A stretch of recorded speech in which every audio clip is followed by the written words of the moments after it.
Belle Isle in particular has a huge problem with twisted tea cans. I can take you over to the other side of the dry rocks right now and probably show you 30 twisted tea cans on the ground. We pick them up all the time, and I don't understand what makes those cans so heavy when they're empty. Enforcement's one part of the issue, but I'm hoping that by taking care of the park and keeping it nice, we're building towards that culture of sustainability that makes people not want to litter. Welcome to America's Healthiest City on ESPN Richmond 106.1, part of the Mike King Biz Media Network. As you can see, we are not in the studio today. We are actually at the James River on Belle Isle, and I'm with Josh Stutz, the Executive Director of Friends of James River Park. I'm really excited about this conversation. I've been spending more time in the park system this year, and I've really enjoyed it. I've fallen more in love with the city of Richmond as a result, and I'm just super excited about this interview. Josh, thanks for joining us. Excited to have our listeners hear about your work and your time here in Richmond.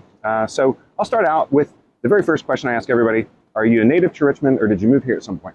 No, I'm not native to Richmond. I grew up in rural Ohio, up in northwest Ohio, not far from Michigan and Indiana, up in that northwest corner of Ohio. And then I moved with the military, first to Hawaii, then the Los Angeles area, and that's where we moved here from about 8 years ago. We moved here from LA. Great. Now, what was it that brought you to Richmond? Is it more military travel? No, my wife's family is actually from here, so that's what brought us back here. It was living on the West Coast was awesome, but it was too expensive to fly the grandparents all the way out there or fly us here every year, and so we decided to settle down and move someplace where the cost of living was a little lower, but we could still have access to all the cool outdoor stuff we liked about living on the West Coast. Yeah. Well, so you're in the right job. You like outdoors. You work in the park system. I hear your stories about how your job is probably more fun than most people. What has it been that has driven you to this role, and what about Richmond specifically has really been something that you've gravitated towards, something that makes you feel any kind of way about this community? Yeah, I think Richmond's a really special place. I think the James River is a huge part of what makes it special, and specifically the way that Richmond has built parks around the river as opposed to developing a waterfront that maybe is more commercial like you see in a lot of other cities. The fact that we can walk on beaches all the way down to the river here, through forests all the way to the river, in areas where we're a couple hundred yards from corporate headquarters for Dominion Energy or any of the CoStar, any of these groups downtown, where that we have such beautiful, serene urban wilderness right here in Richmond is part of what makes it so special. I think of other places I've lived that have rivers.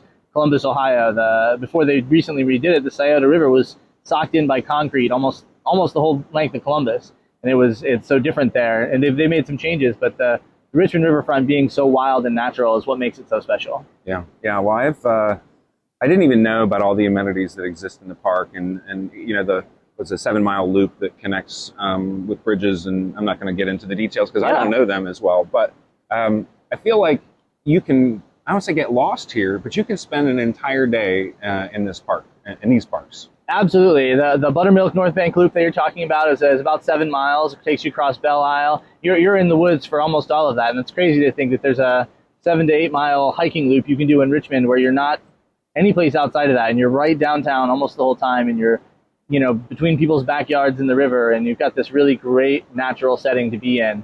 And between that and fishing and kayaking, we've got some of the best urban rapids in the whole world here. It's one of the only places in the country, at least, where you can go and hit whitewater, sometimes class 4 whitewater, right downtown. You don't have to travel out to the New River Valley or the gorges out in West Virginia. You can do it right here in Richmond, and that's a really cool thing, whether you're kayaking or rafting. I was fishing this morning. That's another big activity you can do in the park. All kinds of great little fishing spots. Mountain biking, that Buttermilk Trail I mentioned, the North Bank Trail, also excellent sort of world-class mountain biking that can be done there. It's not single track, so you'll encounter hikers when you're out there, but you can do both mountain biking and hiking right on that same set of trails, and there's some really good, hard, technical mountain biking to be done here in Richmond too. All built mostly by volunteers, which I think is a really cool thing. The mountain bike trails in particular were built by mountain bikers, and that's a really cool thing. Yeah. Well, tell me, how do you get into this work? What has been your draw to the outdoors? Why this particular job? Yeah, I've been working in nonprofits for a while. That's what I went to graduate school for, nonprofit management. So sort of specializing in building the infrastructure of nonprofits, working on fundraising, and figuring out how we grow the business side of taking care of our natural spaces. And before I started this job, I was working with an organization called Home Again, which is similar to Housing Families First, as you have your Housing Families First shirt on, another shelter organization in town. I was working as a development director, fundraiser there, and that was a cool job, great organization. It was tough work, tougher work maybe than I was prepared for in terms of the type of service we were delivering. I mean, a lot of people care about the issue of homelessness, and but seeing it firsthand was not something I was as prepared for, and it was a stressful job that way. And the opportunity kept coming up to end up in the park every day as a way to de-stress. And then this job opened up as executive director of Friends of James River Park. The organization Friends of the James River Park decided as part of its steps towards implementing the James River Master Plan that they'd hire an executive director to build out the organization, work on fundraising goals, and sort of getting to where we need to be to take on larger projects. And I saw that job open up and knew I had to go for it. I think I was probably the first person to apply. Got my application in within minutes or hours of the post first going up. It was just such a cool opportunity, and I was already living a life of being in the park a whole lot, and so the opportunity to take care of something I love and take the skills that I have to build an organization around a thing I actually care about was really important to me. And so I jumped at it. They fortunately saw something in my interview process that they liked and went with me, and it's been 3 years since. In those 3 years, we've grown 250% in terms of revenue and in spending. So we spend almost all the money we raise because we're supposed to be. The park needs it. So we just this last fiscal year brought in a little over $800,000, and all that money gets spent right back in the park. So we're building trails. We're helping deal with invasive species. We're planting native plants. We're doing a ton of work for environmental conservation. We've expanded the park. I know it doesn't sound like a lot, by close to 12 acres in 3 years with all of our different partner organizations between James River Association, Capital Region Land Conservancy. There's a lot of different groups around, and altogether we've expanded the park by around 2% in the past 3 years. So that's pretty cool. Just getting the opportunity to live the thing I care about as my job has been really, really cool. Yeah. Well, I can't imagine that there is a better job, and now maybe I could say that mine is better, but I don't spend every day in the park, and sure. and I think what I want to maybe spend a little bit of time on is some of the examples, because I've kind of watched the North Bank Trail, I don't know if you call it a boardwalk or North Bank Trail boardwalk. Yep. Watch that right there, right over there. Oh wow. Yeah. I didn't realize directly. Yep, right there below Hollywood Cemetery. Okay. Through those trees. Awesome. Yeah. So I watched that, kind of get built. That was you guys. Yep. What are some other things that people might see in the park that is a result of your work? Sure. The North Bank Trail Boardwalk is a great example. We worked with city staff to design the boardwalk, and then we funded it. We got a little bit of funding from our friends at CSX to help pay for it, and then it came just through the money that we raised from our donors. So that's a really cool project. Right over here by the Belle Isle parking lot, the paving that was done a few years ago coming down from Oregon Hill to kind of regrade that hillside to make it more friendly for folks walking. It was, I think, originally set up to be more mountain bike friendly, and it was kind of a rocky, straight down drop. So we regraded that and paved it a couple years ago. Over on the other side of Belle Isle, from where the bridge lands on the south side of Belle Isle up to the tower, there's a wider path there. It used to be a really narrow path along the fence. We worked with park staff to fund building that out to 6 feet wide so that bikes can get through and that pedestrians can get through. That's become sort of the main way to get through the park on that side now. Used to be you'd have to go down to the dry rocks, and at 6 feet of water, the path was totally washed out. You couldn't get through, and that's why that upper path developed. So we just made it wider. We worked with Norfolk Southern to move the fence so that we could actually get around the tower. That was big. And then just about a year ago, we were working on it and wrapping up work on what we call the Reedy Creek Bypass Trail, which is a small trail at Reedy Creek headquarters that sort of routes people around where the employees park and where all the heavy equipment is, and just keeps vehicle traffic separate from park pedestrian and bike traffic. Those are big things. We also work really closely, Friends of the Pump House, so we work on the Pump House. Friends of the Pump House is a fiscally sponsored organization under Friends of the James River Park. So right now we're working with them to replace all of the windows at the pump house, all the main floor windows. We got a grant from the Roller Bottomore Foundation. We worked with Friends of the Pump House to write that grant, and right now we're administrating those funds to get those windows replaced. We helped with the resurfacing of the parking lot at Pony Pasture, ripping out all the blacktop, putting down stone. Any place in the park where you see invasive plant removal being done, that's funded through us, through grants that we work with the state government on. So all that invasive plant removal work, there's a lot of volunteerism through the Invasive Plant Task Force, which is a part of our organization as well. Anytime you see a corporate group, for the most part, working to clean up the park, we're coordinating those corporate volunteer opportunities as well. So really has been a lot of stuff in the past year. When you see the park rangers out, we got park rangers in Richmond now. That's pretty cool.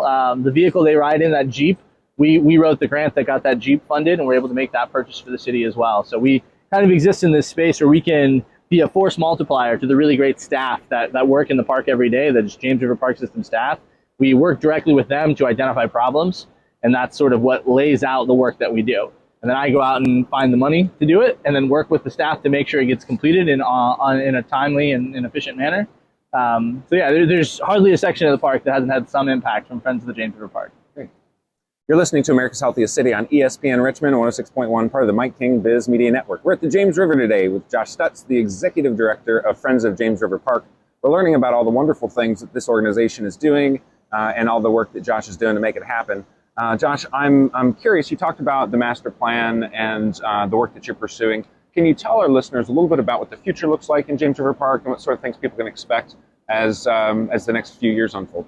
Sure. I think the future lies heavily in figuring out the balance between conservation and recreation.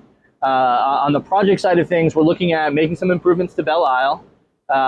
You might see some stuff in the next 6 months to a year that happen around that. We're working on building out renovating the bike skills area over there, adding a place for families with young children to enjoy the park a little more easily. We're calling it's a nature play space basically. So using logs and rocks and fallen trees in place of traditional playground structures to build an area for kids to play safely and learn about the James River Park.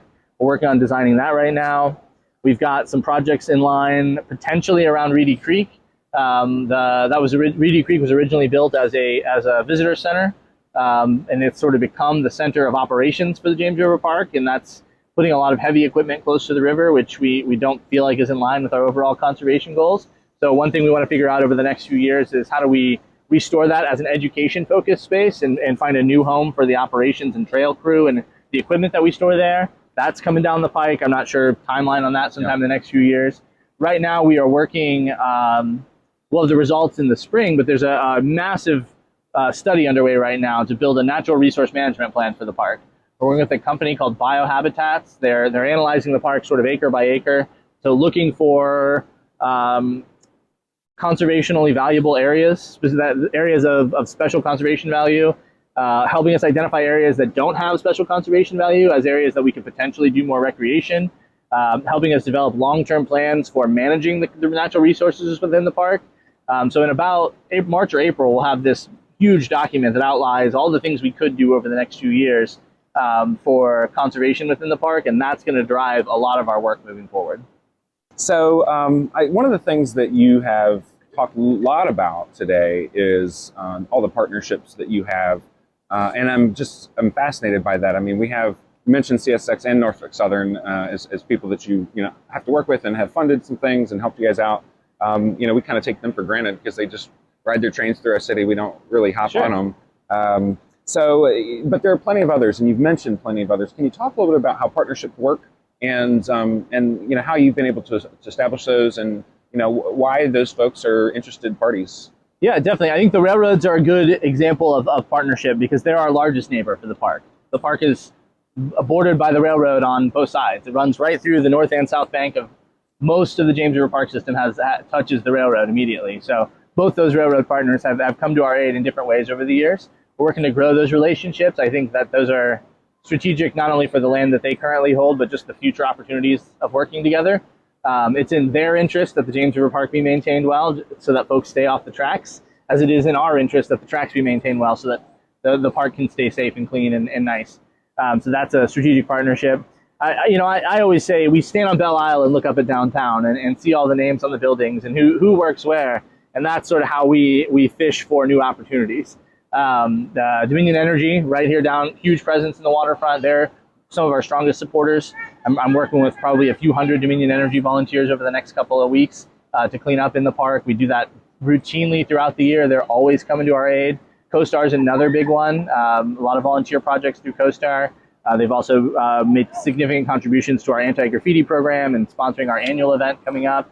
Who else is down there? We got lots of Atlantic Union Bank's always been a big volunteer partner. So we just work with different groups, looking up at those buildings, and I would say that's how we start. But really, any sort of corporate group, I think there's a lot of companies in Richmond who reflect the values of wanting to take care of the James River Park system and wanting to have a nice place for their employees to live and their employees to be on break. And if they have an office downtown, the James River Park is a short walk away and something that they all look out on. And it's obvious that they value that space, or they wouldn't have put a building there, right? So they wouldn't have rented space in a building that looks out on the river if they didn't care about it, or didn't at least think it had some value. And so we like to provide them the opportunity to put those values into action and provide some support to directly benefit the James River Park.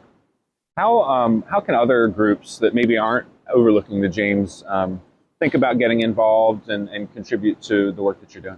Sure. Anybody can come to us to set up a corporate volunteer event. That's real big business for us. We spend a lot of time out in the park. We usually like to work with groups of about 10 or larger, just because it's worth, if we're going to show up someplace, we need kind of a minimum number of folks who are going to be there to help us out. But yeah, we're doing sometimes 10 to 15 of those a month, meeting with folks in different parts of the park, doing a lot of cleanup, helping spread the word that those companies are helping out in our community.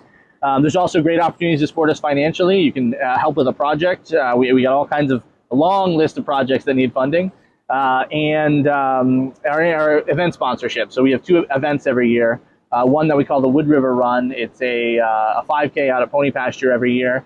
Dominion Energy's been our big sponsor for that program every year, and that's really great. It's named in honor of Christian Wood, who was a kayaker who drowned in early 2018. Right here behind us in the river at Hollywood Rapids. Talented young kayaker, and so his family hosted this run in his memory, and sort of we've taken it on as one of our projects and grown it now. It raises around 50 to 60 grand every year for James River Park programs and to send kids to Passages Adventure Camp on scholarship. So that's sort of one way that companies can get involved. We also have Camera to Canvas, which is our annual art fundraiser.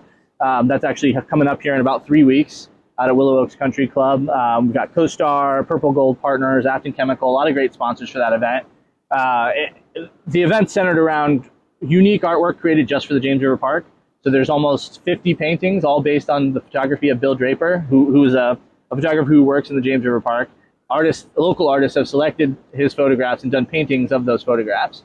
So we have this excellent, tremendous selection of artwork that we'll be auctioning off, as well as unique experiences and stuff connected to the river on September 13th. So those are some other ways for corporations to get involved in our work. All that stuff just helps move us forward, make sure that we have the resources we need to continue protecting, expanding, and enhancing the James River Park. So it's called Camera to Canvas? Camera to Canvas. And is that a ticketed event? It is. Okay. Yep. And people can get tickets? They can get tickets on our website, jamesriverpark.org. There's a big banner at the top that'll take you to the ticketing website. So there's the in-person event, which is a live auction, and a lot of great stuff will be happening there at Willow Oaks. You actually don't need a ticket to participate in the silent auction. Okay. So if you can follow that same ticketing link, and you can view items and bid on a huge selection of stuff. There'll be some stuff that's reserved just for the live auction, but there's a huge amount of stuff that'll be in the online auction. So you mentioned funding earlier, and I like to spend a lot of time talking about that for nonprofits because it's part and parcel of what you're doing.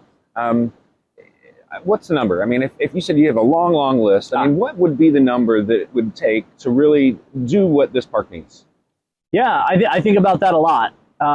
If you add up everything in the master plan, it's $100+ million. I don't think it's that complicated. I think if you look at funding for the James River Park, a lot of it comes from the city of Richmond. Mm-hmm. So the city has an allocation for the park every year that's operational budget and capital projects. That fluctuates every 2 years and sometimes can be chopped up kind of funny and doesn't always land in the park in a timely and efficient manner, which is part of why we exist, to sort of bring in supplemental funding. But if you think about that original chunk of city funding, part of the reason we exist is that all that comes from city taxpayers. What we know about our studies about park users is that only about 1/3 of James River Park visits come from City of Richmond homeowners, folks who live in the City of Richmond. Only about 1/3 of the people using the park are paying the taxes that take care of the park. 1/3 come from the counties who pay taxes for parks in their counties but aren't paying for part of the upkeep of the James River Park. And then 1/3 come from other places entirely. So if we take, if we put in 800-something thousand this year, we'll do close to $1 million in the fiscal year that we're in. Add that with the city's 1.2 million or so, that's still not enough. Yeah. So I'm not fully sure where exactly we need to be. I know right now we've got a few $100,000 worth of projects kind of ready to go that if we found the right funder for, we could make things happen. That's not to mention the millions of dollars you can spend mitigating invasive plants and doing high-level conservation work in the park that we hope to be able to do once we have that natural resource management plan. So I think it's similar. You know, if you ask that question of the folks at Housing Family First, there's no good answer for what it would take to solve homelessness. I think it's tough to say right now. It's not all the money, but and there is a number. It's just hard to say what that is right now. Yeah. No, I understand that, and you know, I think that there are a lot of priorities that our city has, and we'll talk about some of those before the show's over. And on that note, I'm going to take a quick break. You are listening to America's Healthiest City on ESPN Richmond 106.1. Josh Stutz, the Executive Director of Friends of James River Park, is here with me. And, you know, I'll talk about something that we all talk about on a regular basis, and you probably talk about more than others. That is the combined sewer overflow situation that we have. Can you speak to that at all from your perspective, and you know what it means for you, and what you're doing, if anything, can be done? Sure. Just you know, little people, you know, this $100 million problem, $100 million problem. I think I think it's $670 million problem or something. Oh, is that much? It's I think the problem of combined sewage overflows has to do with the age of Richmond. We're a 300-ish-year-old city, right? So as the city was developed, infrastructure changed, things changed, and for a large portion of the city's history, the whole plan for sewage was to dump it in the river. That was changed at some point. They built diversions, stormwater capture systems, all those things were developed, and now they have to be untangled.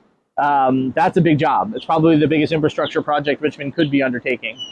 There's a lot of really great people at DPU working on that, and they have a plan, and it's funded, and they're working piece by piece. I think people get really upset and wound up around something exciting like a sewage spill. As you should. They shouldn't have sewage in the river, but it's not a problem of the people who are trying to fix the problem now. So I just like to remind people to be patient and be graceful with the people who are trying to solve this. There are some great people down there at DPU right now trying to solve this problem. They are working really hard on it. We have seen less overflows this year than I believe ever before. There was a significant one recently due to the failure of some infrastructure, but that's not necessarily something they could control. It's decades and decades of deferred maintenance. It's the same thing you see everywhere. It's one of the issues of city governments around the country.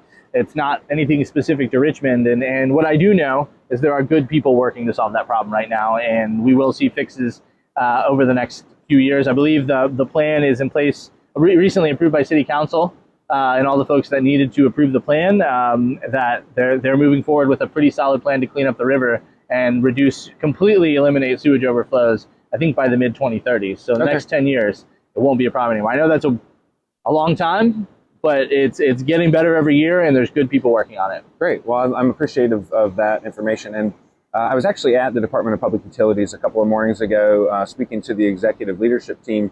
And one thing that was interesting, they revealed is their water treatment facility. They scrape tons of plastic trash off the bottom of that whatever machine. I don't know how it works. I haven't seen it yet. I will see it.